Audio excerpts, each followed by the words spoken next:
Less is more. Given the situation, it's so reassuring to see that others have walked in the shoes I am now wearing, and that they have taken so many positives out of what I would describe is a big mess of mental spaghetti. It is now 10 days since D-Day when my wife burst into tears and said she needed to tell me something. Although I'd had a suspicion, the news knocked me flat. She'd had a one-night thing with a guy that I'd known years ago. It felt like the 10 years of marriage and 4 children meant nothing. I was devastated. Actually, no, I was destroyed. I went home and was wanting to arrange to move back to my parents for a while. But knowing something was very wrong, the kids begged that I stay. Our oldest daughter, 13, caught on pretty quickly and asked if I would at least stay the night and, when they were at school the next day, try and talk with their ma'am. This I agreed. I spent that night in a bed of my own, staring at the ceiling with feelings of hurt, anger, humiliation, rage, disappointment, loneliness, depression, and a desire for the whole thing not to be real. I hadn't eaten for most of the day, but I just wasn't hungry, and that's not like me at all. My wife came into the room a couple of times in the middle of the night wanting to talk to me, but I had little to say and told her I'd speak the next day. I was thinking back, seeking all those little clues that should have tipped me off. The biggest one was that she hadn't slept soundly for weeks. She was always tossing and turning and jumping out of bed to do something or other. Clearly something was bothering her, and some days I had to jump into one of the kids' beds just to get some sleep. When I would ask her about it, she'd say that she's got loads on her mind. She has suffered depression for 8 years after the birth of our twins, so I took this as a cue back off. I finally started to settle off to sleep as the sun began to rise and the birds kicked off singing. At first, she tried to blame me, which seems common, but very soon broke down and apologized, saying it was her fault and I did not deserve that. No crap, I made every effort to compose myself and we talked. And we talked and talked and talked. I realized that we'd probably talked more in that morning than we had over the last 5 years. She asked me not to move out. I gave her the condition that if she answers every question, regardless of how she thinks I may react, and proves no further contact with the then I would not make a decision there and then. I really wanted to go. I asked the questions and received the gory details. I felt everything from feeling sick to blind fury I didn't know how to deal with, but upon finding this site, the process has been so much smoother. And I want to thank you all for having this contributed and making your own accounts available to me. My wife sent a message to this guy telling him that she doesn't want any further contact for the biggest mistake in her life, and I was only too happy to press the send button.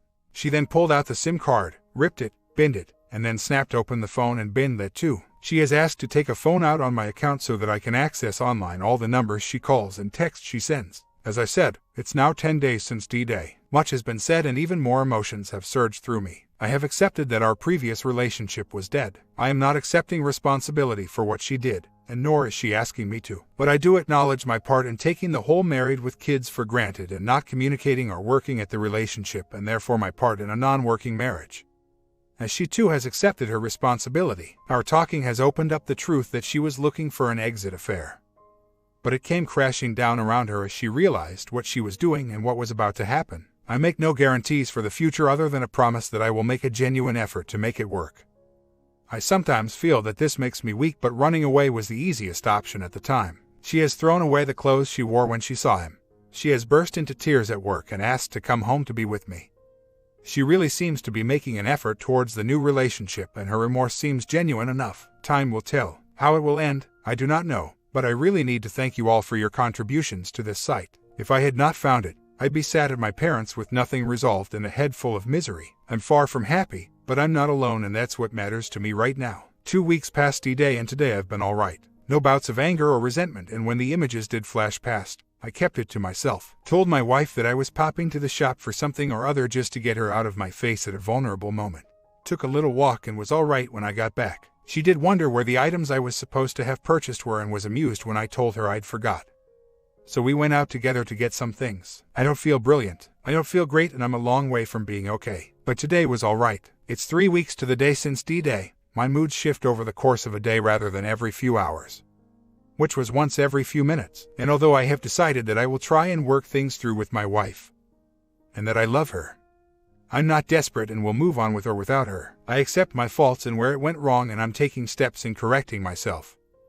It's up to her to prove her commitment to us. Whichever way it goes, I know I need to be a new guy and take a greater awareness of myself and my understanding of the true term of a relationship. It's up to my wife whether or not this new, better me is focusing his efforts on her. She told me pretty soon after the incident. She told him in front of me through a message that she wanted no further contact and has destroyed her old phone and SIM card, taken a phone on my contract so that I can see every message or call made or received, deleted her FB account and is clinging to me like a limpet mine. To be honest, she spits at his name with some venom when I ask her about it, but I personally think that this is a way for her to vent anger away from herself and what she's done. His week has been a little rough. My wife suffers from depression and has had a hard week of it mentally. So when I've tried to broach the subject, it's ended with shouting and tears. But little in the way of self-healing. This in turn has made me somewhat bitter, so I end up using the snide comment daggers. And that only makes it worse. Probably due to this, on Wednesday I developed a huge impulse to go round to the house and crack his face in, but sense has kept me in check. The kids need to see Daddy being strong. Today was a little better. It's exactly 4 weeks from D-Day. I spent some time outside with my wife and we went for a walk, shopping. So that calmed me some. I don't know what it is, but this week I have had a terrible time sleeping. My mind is all over and I just can't get to sleep. I could perhaps understand that right after D-Day, but 4 weeks later. Anyhow, soldier on, and on, taking ownership. It seems that a common theme when a WS comes clean or is discovered and they really want to reconcile is the idea of taking ownership of what they have done. I have written this after some overnight thought and from my past work experiences. I have my own concept for taking full ownership of problems. It's the process I used when mistakes occurred and it helped me greatly in preventing them from happening again. I hope it is of some value, and I hope it helps some WS understand the first step that is needed to have any chance of moving forwards. Many WS think, and some genuinely believe, that they have taken responsibility and own the situation, when in fact all they have done is accept the knowledge that they're in the wrong, usually in a subconscious, or even conscious, attempt to end the interrogation there and move on. These people are often left puzzled as to why the BS doesn't accept their knowledge of wrongdoing as a foundation to move forward. The reality is that knowledge is not the same as ownership. As an example, I'm sorry, I know it shouldn't have happened, but I felt so alone. I should never have done it. I know it was wrong, it's just that what happened is my fault. I should never have let it happen, but I felt. Often a WS will accept the wrong but will then try and justify it with a but.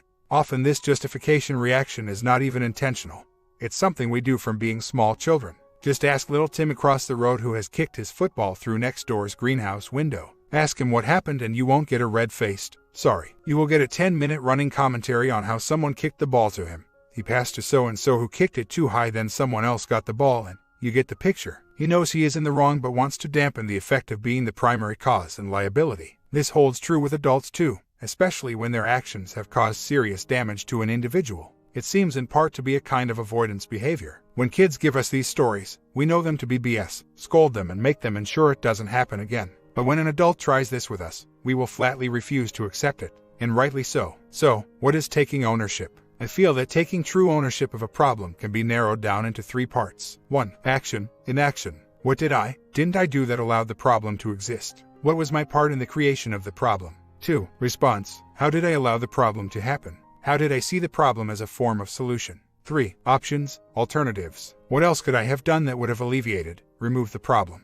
What choices could I have taken that would have allowed me to avoid the problem? These are to be taken as questions that one must ask themselves. They need to be asked and answered by the wrongdoer, without any reference to outside sources or influences, only by internalizing and personalizing these questions without bringing in any third parties. Can one really understand their true ownership of the issue? By asking yourself these 3 questions, one can then accept knowledge and ownership of the problem and then make a strong and sincere apology, the real foundation needed to move forward. 1. What did I or didn't I do that allowed the problem to exist? A. I didn't communicate my needs to my partner. I didn't tell him, her how I felt. I kept all my frustrations bottled up. I should have imposed my own views upon the relationship so my partner could see where I wanted us to be, instead of ignoring my partner and letting us take each other for granted. I should have expressed my concerns on the direction of our relationship. 2. How did I allow the problem to happen? A. I allowed myself to get so wrapped up in what I was missing. I lost sight of what we were both missing. I let the attention of another to fill that void and ran with it, even though I knew it was wrong. I allowed myself to become so obsessed with the opus that I withdrew from my partner and, through my secrecy, denied them any chance of working on the relationship to benefit us both. I acted selfishly and put my own interests before our relationship needs. 3. What could I have done that would have alleviated, removed the problem? A. I could have demanded that we seek MC. I could have told my partner how dissatisfied I was in our relationship and made steps to bring it back to life. I could have spent more time talking to my partner about my needs, and if that didn't work, I could have decided to end the relationship. Obviously, you really need to answer those questions as deeply as you can. The example was just skimming the surface. The more ground you can cover and the more honest you can be with yourself, the better the end result of ownership. Don't be scared of facing your demons. They hold the truth. Grab them and rip it out of them. After this, you should now be able to understand ownership, and your apology will be unreserved and without justification. Example: I'm so sorry that I did what I did. I really wish that it hadn't happened. I allowed myself to take the relationship for granted and, instead of working on us, I allowed myself to get so obsessed with what I wanted, without even giving you the chance to make things work. I understand that you never thought the problem was that serious between us, but that's because I didn't express what I needed to you. And I really wish I'd told you how I felt before I let it get to this. I should have talked about MC and spoken to you about how I felt, but I didn't. I got it all wrong and I ducked up big time. I'm sorry. It's all on me. It's not going to guarantee a saved relationship, but it will allow you to take ownership and understand your actions without justifying it, especially against the BS. This process can be used for any problem that arises, and it can help you better understand yourself, how problems arise, and will help you minimize mistakes in the future. A couple months later, until 2 days ago, I discovered that she'd been secretly texting Liam again and has been for about a week. Now, the other man is responding, but he has told her he won't go near her. This is because I once went to his house with verbal guns blazing and he had to hide behind his mum and just wants to be friends. I, however, have started divorce proceedings. I have talked calm and openly with my WW, and we have both agreed that this is the best way forward. We are doing it slowly and amicably so that it doesn't upset the children as much, and have agreed to divorce terms. Not much to sort out, as we have little on how we will proceed. The strange thing is, though, I feel relieved. It's like a huge weight has been lifted off my back. I don't have to worry about what she's doing, checking computer or phone bills, where she's at, who she's with. I had serious doubts about whether I could stay in the relationship anyway with that kind of paranoia floating around me. And it feels so nice to have that weight lifted. I used to be scared about the future as a divorced man, and I still am to a degree.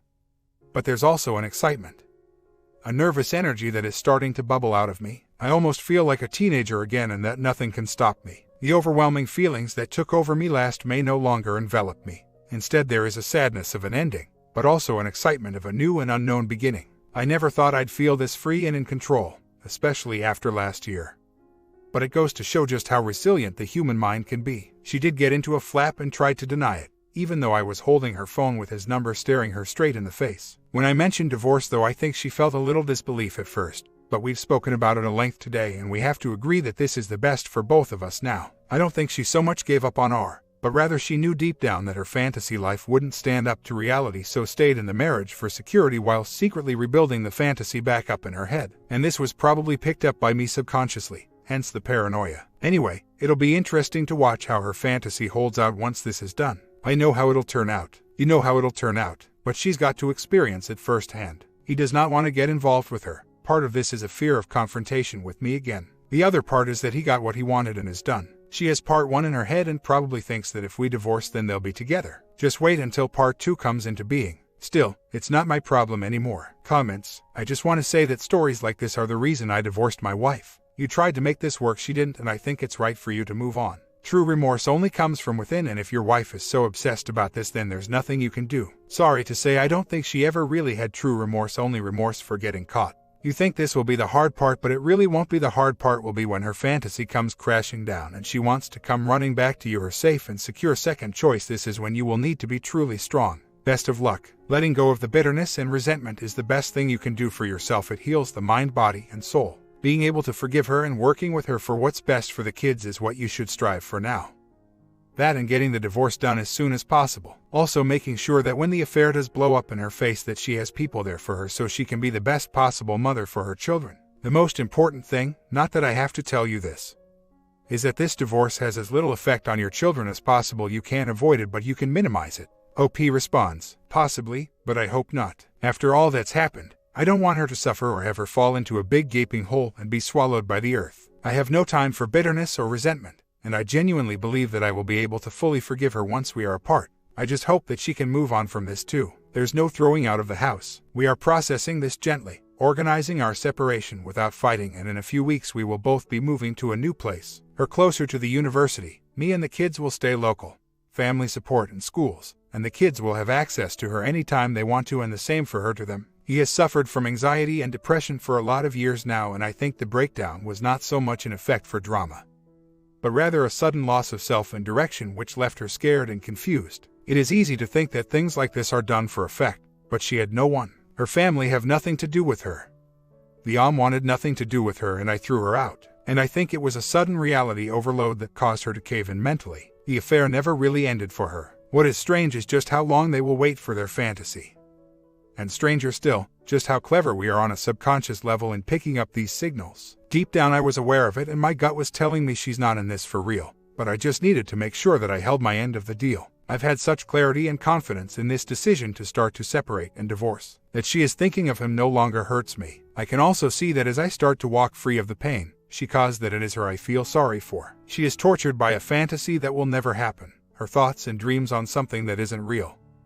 A gambler handing his house deeds to the cashier, hoping that the big win is only moments away. It is sad, but it is her choice. Story 2. My wife of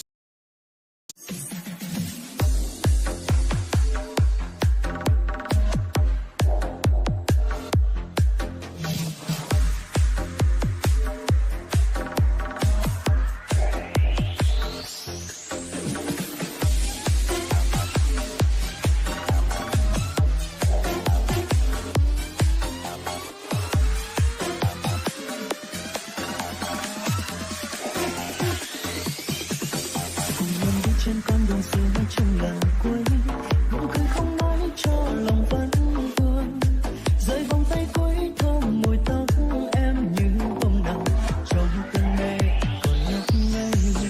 Ngày mai thôi đôi ta lìa xa em còn nhớ, thật lòng anh muốn ta nhìn thấy nhau, chớ quên màu câu yêu thương em với anh hôm nào, đành nhìn em lòng anh đau nhói. Ngày đầu ta biệt ly giọt buồn chia đôi đường đi, lệ em tuôn ướt mi mưa giăng lối anh về, trái đất như ngừng quay sao mưa vẫn rơi vô tình, mình cô đơn đành thôi quay bước, từng cầu mong em được vui ở nơi phương trời xa.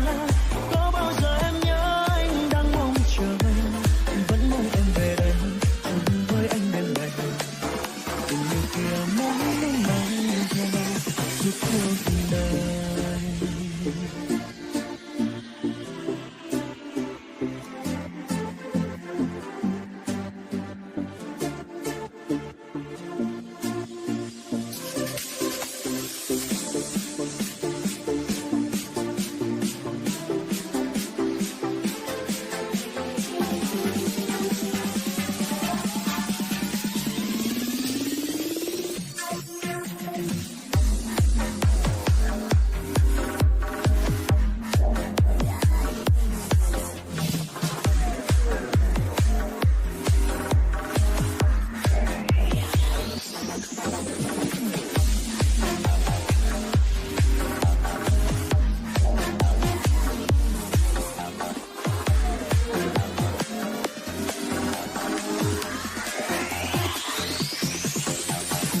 Trên con đường xưa trong lần cuối, nụ cười không nói cho lòng vẫn vương, rơi vòng tay cuối thơm mùi tóc em như hôm nào trong cơn mê còn nhấp nháy.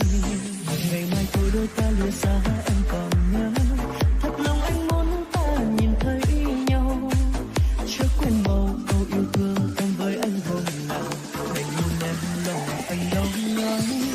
Ngày đầu ta biệt ly giọt buồn chia đôi đường đi, lệ em tuôn ướt mi mưa giăng lối anh về, trái đất như ngừng quay sao mưa vẫn rơi vô tình, mình cô đơn đành thôi quay bước, từng cầu mong em được vui ở nơi phương trời xa. Có bao giờ em nhớ anh đang mong chờ, vẫn mong em về đây chung với anh đêm ngày, tình yêu kia mãi mãi theo suốt cuộc đời.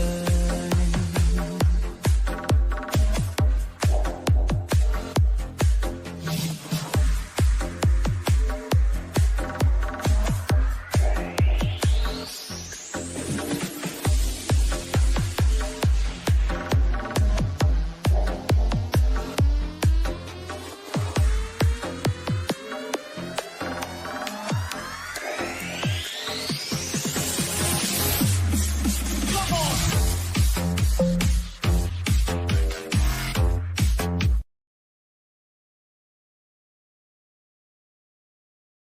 7 years left 6 days ago. I'm crushed and have nowhere to turn, although I know there wouldn't be relief from the pain and loneliness if there was somewhere to turn. I didn't do anything drastic, just drove her away gradually by taking her for granted. She's 1 in a million, has a heart of gold, but still I managed to drive her off. I got the "I love you but" speech last Saturday night, followed shortly with "I want a divorce." I'm certain there's no other man, although I suspect an online emotional affair. I never thought it would come to this. She wants to keep the separation secret, no one knows but her parents.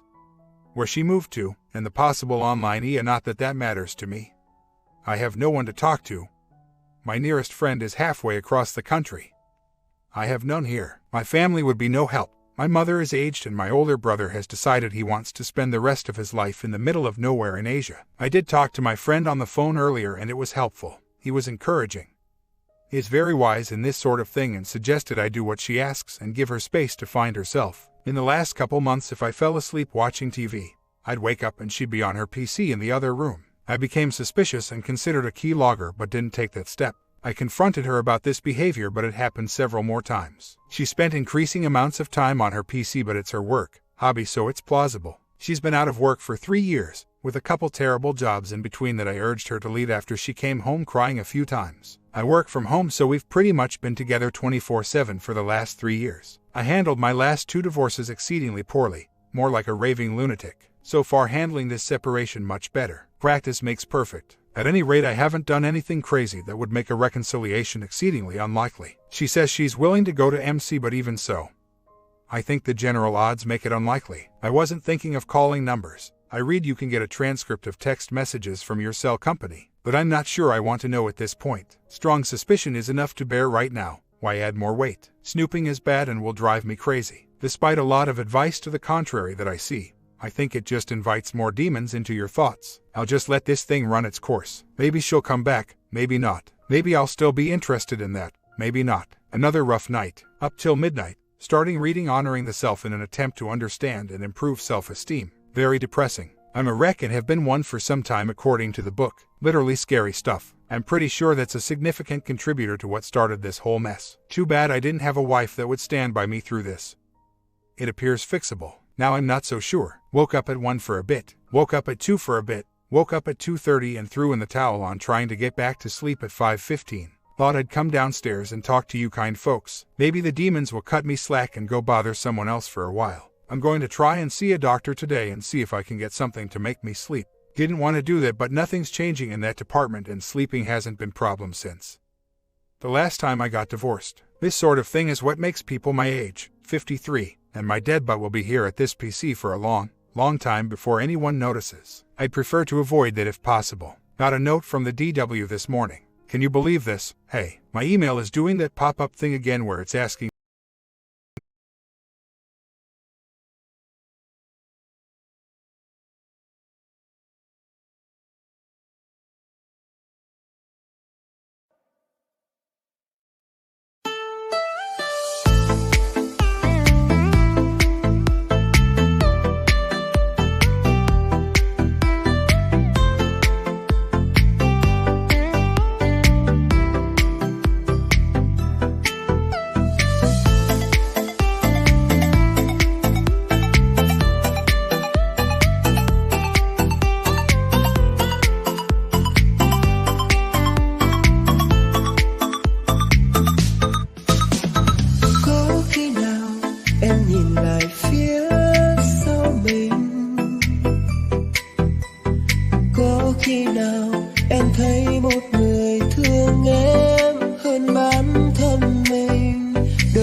mang về những nụ cười mà bấy lâu nay em không được những điều ấy.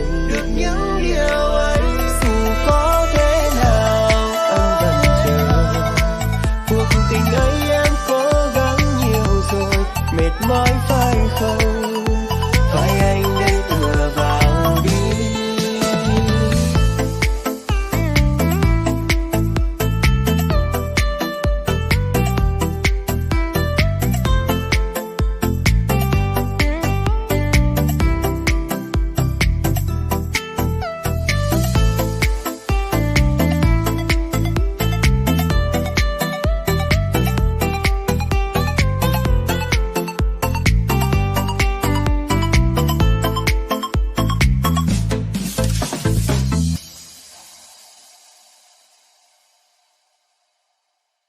For my password all the time. Can you tell me what I need to do to fix it? I can't remember. I'm trying to send you those pictures. Thanks, honey. My first marriage ended in probably less than 3 months, but due to state laws, an 18-month separation was required. I was still on the honeymoon when she left. We were from different worlds. She was a model in New York, lived the high life and enjoyed the limelight. We hung out with celebrities occasionally. I was standing next to Bruce Springsteen when he was introduced to his current wife. Me, I got up at 5 a.m. and fixed typewriters for a living.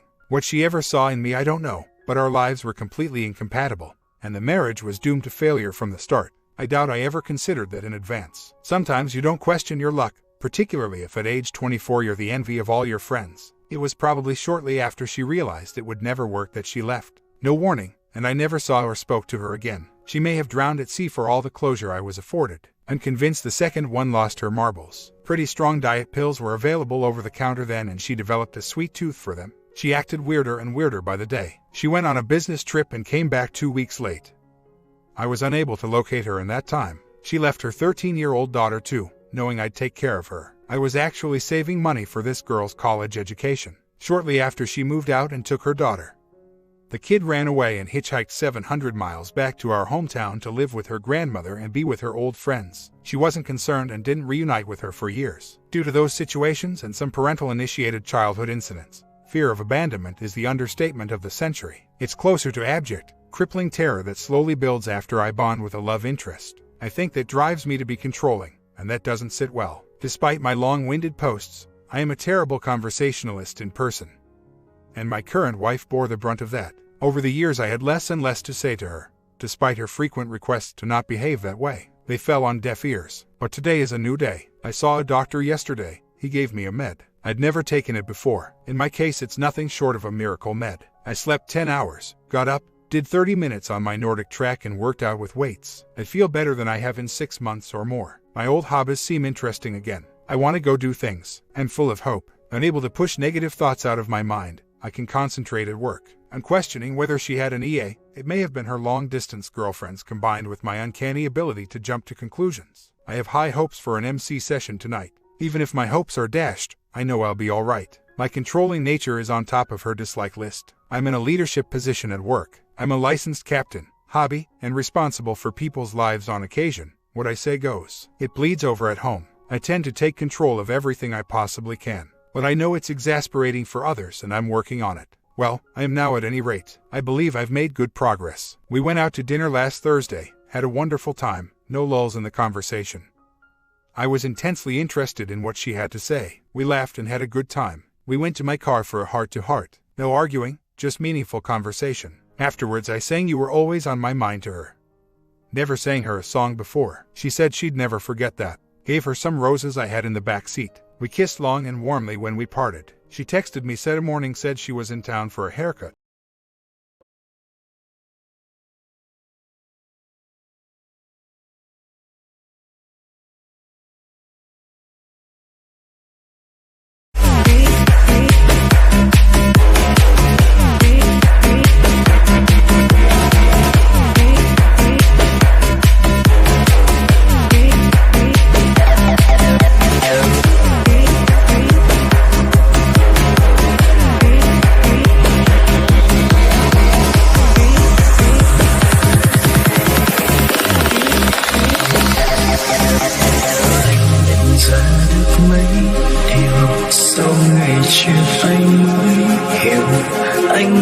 em chẳng còn yêu nhau quá nhiều. Bởi vì nhau ước mỗi lần lại vội xa vì bất cần anh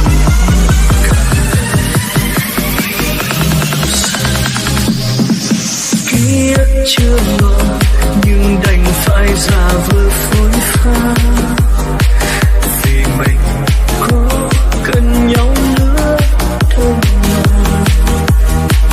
Đã có quá nhiều những điều khiến cả hai bên thương, chẳng muốn nhưng dù gì cũng đã xảy ra.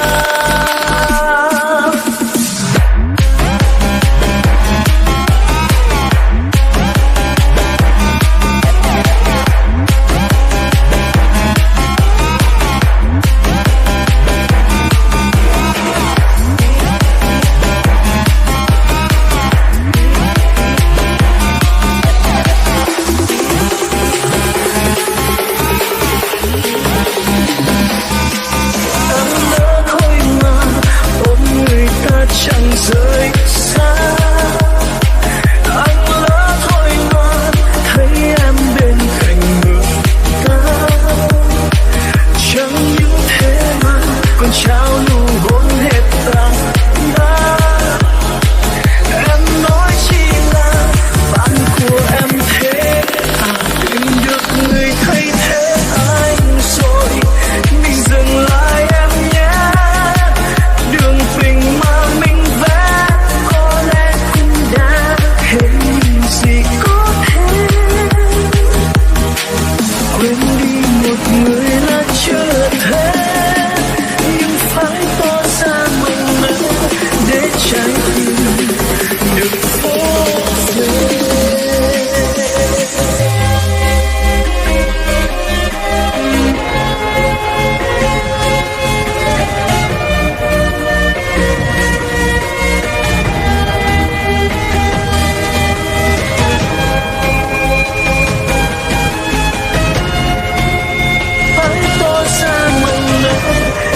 Trái tim được phố về.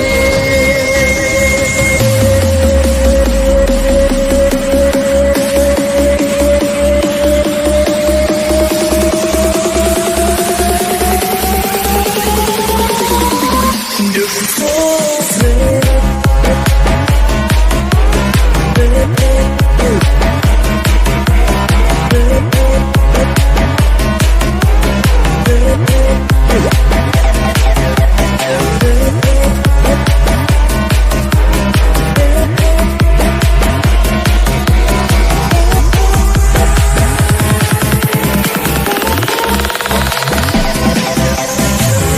Could she stop by to visit the cat? I said sure. We talked productively. She looked in the fridge for something to eat. I suggested lunch. Another great, fun meal. She stopped in afterwards. We chatted, kissed goodbye fondly. She asked if I was doing anything Sunday. I said no. Let's go out and do something really fun. Oh, and if you like, you can bring your toothbrush along. I know this is the anti-180 and against all conventional wisdom. I'm pitching some serious woo. But it feels like the right thing to do. Later that night I sent an email, thanking her for the wonderful time, and being unable to resist putting my foot in my mouth. I reminded her that she could bring her toothbrush. That was where things took a turn for the worse. She said I was putting too much pressure on her.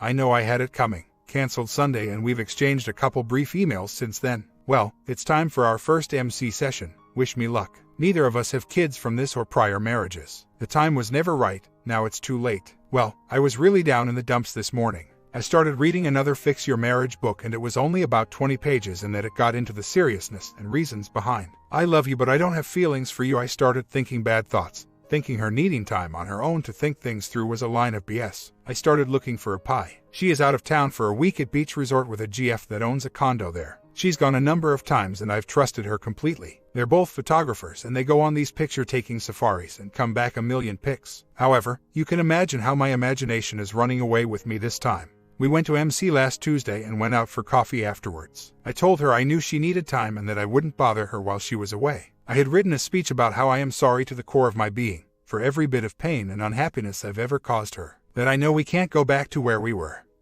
But I'm confident that working together we can move forward to a new more rewarding, supportive relationship that will last the rest of our lives. Knowing I wouldn't see her again till after V-Day, I gave her a V-Day card saying, "Let's fall in love all over again," and wrote some lengthy heartfelt things in it also. I wrote "Do not open till V-Day" on the envelope. I mentioned earlier that Thursday I received a card in the mail from her, also saying "Do not open till V-Day." I am usually pretty good about doing that. I don't open birthday cards till my birthday.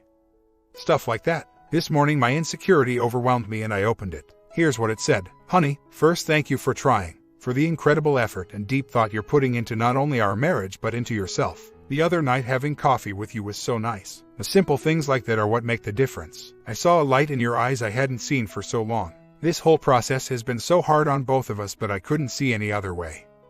You just wouldn't wake up. I truly don't know what the future will hold for us, but I know it will be better. I know you truly love me, and I know you love me enough to give me the time to heal from the hurt I allowed to build inside me. I'm praying so hard about this, praying for guidance and praying that God will help me do the right thing. I am thinking about you all day, every day. Also, I know that being apart this day will make us treasure more the days we are together. Happy Valentine's Day, honey. Your wife." First, we aren't religious. Me none at all. She was somewhat when we met but has lapsed for lack of a better term. When she left, she moved back in with her parents. They are what I would consider very religious.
lucky. Feel so lucky, feel so lucky.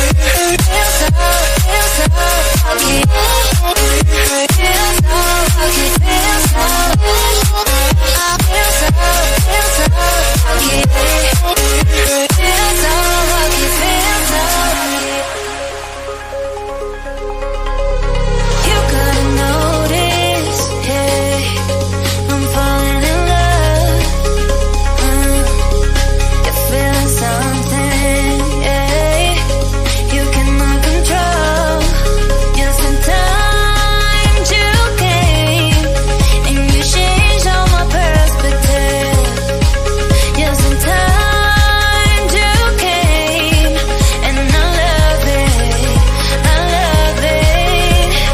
It's so great to have you in my life, make me feel so lucky, feel so lucky, yeah. It's so great to have you in my life, make me feel so lucky, feel so lucky, yeah. Feel so lucky, yeah.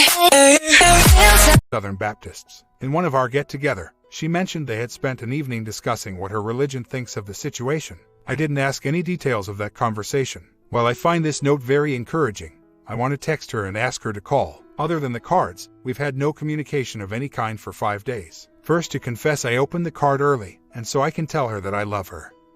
Which may be overkill since I've written her some pretty heart-rending love letters since she's left. And that as hypocritical as it may be, I also am praying for her and our marriage. I got a text first thing this morning, I love you and I'm not going to give up on us. Texted back and forth a couple times but no conversation. We're going to talk tomorrow, I'll keep it light. So, after a good morning on V-Day followed by a horrible night with my imagination having a field day, I'm again very hopeful. Back again to the top of the roller coaster. Update, she called, we talked, all very positive, very pro-marriage, and very loving. She wanted to get together tonight. I have previous plans I can't break, a meetup group I organized that's having first get-together tonight. Mentioned in earlier. She asked if she could go so that the other women there know that you're married. She also asked if it would be okay to bring her toothbrush. A reference to a poorly timed email from me a couple weeks ago. So, she's coming over, we're going out, I'll be alpha male the crap out of a sizable group of people. And she's bringing her toothbrush. I'm as happy as I can be but no dummy, so I'm at DEFCON 4 for now. My comment, how you guys like these two stories? I'm not sure about the getting back together part, however. I always like it when AOP work and focus on themselves when problem occurs in a relationship. You agree? Sub and bell and see you in the afternoon.